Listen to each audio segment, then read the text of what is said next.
विविध मागण्या घेऊन बुलढाण्यातील शेकडो सफाई कामगार पायदळ वारी करत धडकणार मंत्रालयात। किमान वेतन मिळण्यासाठी मंत्रालयात मुख्यमंत्र्यांची घेणार भेट।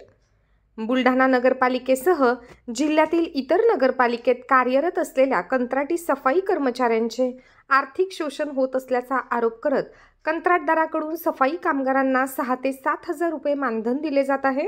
मात्र 18,000 रुपये मानधनावर स्वाक्षऱ्या घेतल्या जात असल्याचा आरोप करण्यात येत आहे। या सर्व कंत्राटी सफाई कर्मचाऱ्यांना कायद्याप्रमाणे किमान वेतन देण्यात यावं, या मागणीसाठी बुलढाणा ते मंत्रालय मुंबई हे कर्मचारी पायी रवाना झाले आहेत। 4-5 दिवसाचा प्रवास करून मंत्रालयात मुख्यमंत्री देवेंद्र फडणवीस यांची भेट घेऊन आपल्या मागण्या मांडणारे आहेत। मुंबई रवाना होण्यापूर्वी या सफाई कामगारांनी बुलढाणा जिल्हाधिकाऱ्यांना निवेदन सादर करत जिल्हाधिकारी कार्यालयासमोर जोरदार घोषणाबाजी केली आहे। त्यांच्या या मागण्यांना भाजपा पदाधिकाऱ्यांनी पाठिंबा दिला आहे। कंत्राटी सफाई कामगार यांना न्याय मिळालाच पाहिजे यासाठी मी 1 महिना पहिले आमरण उपोषण केलं होतं। तर आम्हाला पालकमंत्री महोदयांनी कलेक्टरला वारंवार सूचना दिल्या, पण कलेक्टर साहेबांनी आपल्या उडाउडीचे उत्तर देऊन आमच्या मागण्या मान्य नाही केल्या आणि आम्ही शासन परिपत्रकां GR-नुसार किमान वेतनाची माग करत आहे। आम्हाला ठेकेदार पूर्ण जिल्ह्यात ठेकेदार जितके ठेकेदार कंत्राटी सफाई ठेकेदार 6 ते 7 हजार रुपये कोणी कॅश करतं, कोणी अकाउंटमध्ये टाकतं, पण GR-नुसार परिपत्रकानुसार 18,000 शासनाच्या GR-नुसार किमान वेतन आहे। तर आम्हाला ते किमान वेतन मिळालंच पाहिजे।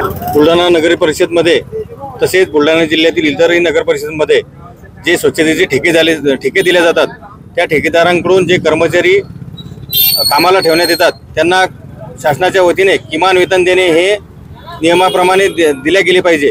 पण ठेकेदारांची अरेरावी व अधिकाऱ्यांचे संगनमत करून यांना खोट्या वाउचरवर सह्या म्हणजे पूर्ण पेमेंटवर वाउचरवर सही घेऊन कमी वेतन देण्यात येते। या संदर्भात या सर्व कर्मचाऱ्यांनी कलेक्टर साहेबांना आज 1 महिन्याआधी निवेदन देण्यात आले होते। त्यावर कोणतीही कारवाई इथे दिसून येत नव्हती। त्यामुळे आम्ही त्यांच्या समर्थनार्थ भारतीय जनता पार्टी बुलढाणा जिल्हा बुलढाणा शहर माननीय माजी आमदार विजयराजे शिंदे साहेब जिल्हाध्यक्ष यांच्या नेतृत्वामध्ये त्यांना समर्थन देण्यासाठी आज इथे उपस्थित आहे। बुलढाणा नगरपालिकेसह बुलढाणा जिल्ह्यातील इतरही नगरपालिकेतल्या अस्थायी कर्मचारी सफाई कर्मचारी यांचं आर्थिक शोषण इथले ठेकेदार करत आहे। त्यांना न्याय मिळण्याकरिता भारतीय जनता पार्टी त्यांच्या पाठीशी आहेत।